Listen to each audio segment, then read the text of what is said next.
Voici le marché de Dantokpa, le plus grand marché d'Afrique de l'Ouest à Cotonou, au Bénin. Cet endroit, c'est un peu le carrefour des enfants perdus, des enfants qui vivent dans la rue parce qu'ils ont préféré fuir leur famille plutôt que de subir les coups et la violence. Livrés à eux-mêmes, ils survivent grâce au vol, aux petits boulots, dorment par terre et se nourrissent comme ils le peuvent. Au milieu des étals, une baraque se détache des autres. Ici, les Salésiens de Don Bosco accueillent les enfants, mais vont aussi à leur rencontre dans les allées du marché.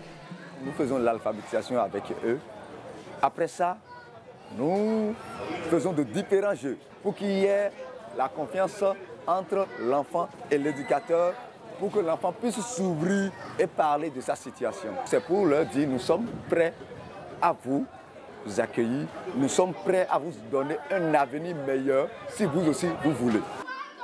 Une fois le premier contact établi, les enfants, s'ils le souhaitent, peuvent venir ici, au foyer Don Bosco à Porto Novo. Une équipe de Salésiens et de volontaires accueille les jeunes jour et nuit, un petit peu comme un internat.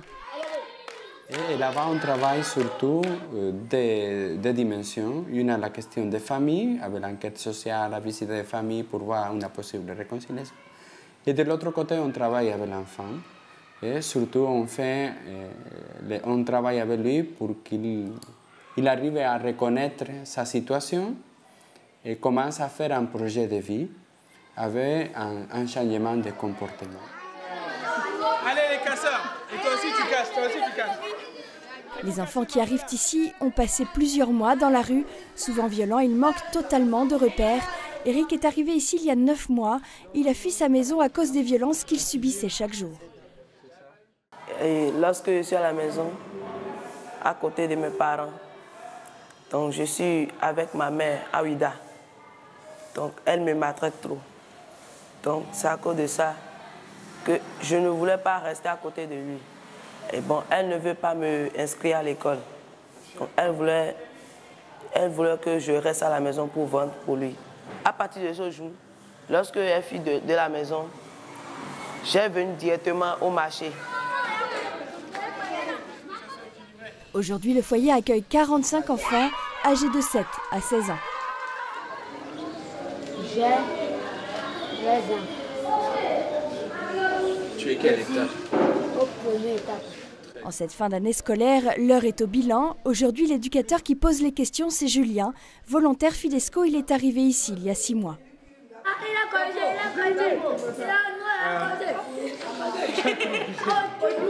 Ma mission, c'est une présence à l'école alternative, donc assurer des cours pour maintenir le niveau d'éducation.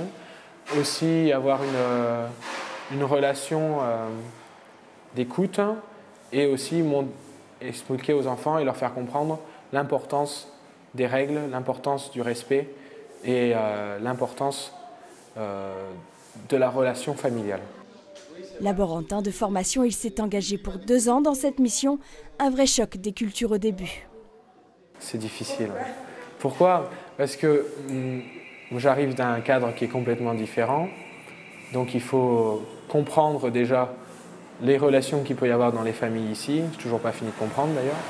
Et essayer de trouver les bonnes réponses ou de poser les bonnes questions pour amener l'enfant à réfléchir sur sa situation et ce qu'il pourrait faire pour l'améliorer.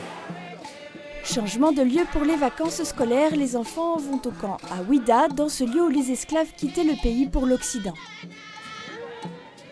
Une récompense pour ceux qui ont bien évolué pendant l'année. Et pendant une semaine, les enfants partagent, essaient de mieux se connaître, mais surtout, ils réapprennent à interagir avec les adultes dans un cadre moins strict et éducatif qu'à Porto Novo. L'un des enjeux de la semaine pour eux, réfléchir à la question « Qui suis-je » ou comment accepter un passé parfois difficile pour pouvoir pardonner.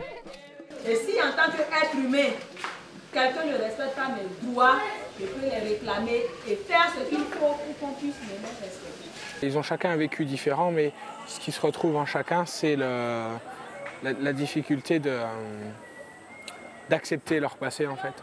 Il faut que tu leur dises de ne pas tous aller sur le ballon, d'accord? De bien se mettre comme il faut. Pendant cette semaine, Julien va donc encadrer ses enfants et les faire réfléchir sur eux-mêmes. Un apprentissage du cadre, une écoute qui passe par des moments aussi anodins qu'un match de foot.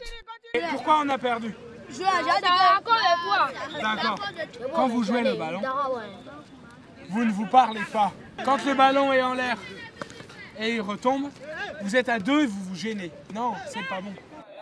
Avant le Bénin, Julien était catéchiste. Ici en Afrique, il vit concrètement ce qu'il peut ressentir comme une vocation, travailler avec les enfants, les aider à grandir. Ici, il y a un problème avec l'autorité pour la plupart. Ils refusent l'autorité ou ils cherchent le conflit.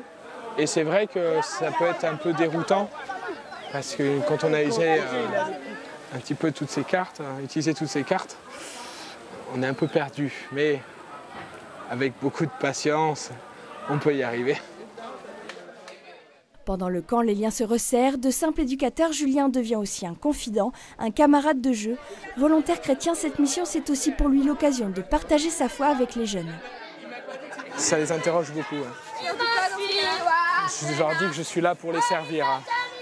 Je suis là pour eux. Je crois qu'il arrive à comprendre plus vite notre mission de missionnaire, notre mission de système préventif, que Dieu les aime, qu'il y a un Père toujours proche.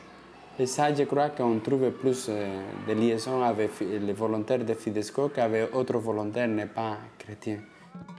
Depuis 1995, des centaines d'enfants sont sortis de la rue grâce aux Salésiens de Don Bosco, une mission d'église à laquelle Julien participera encore pendant 1 an et demi.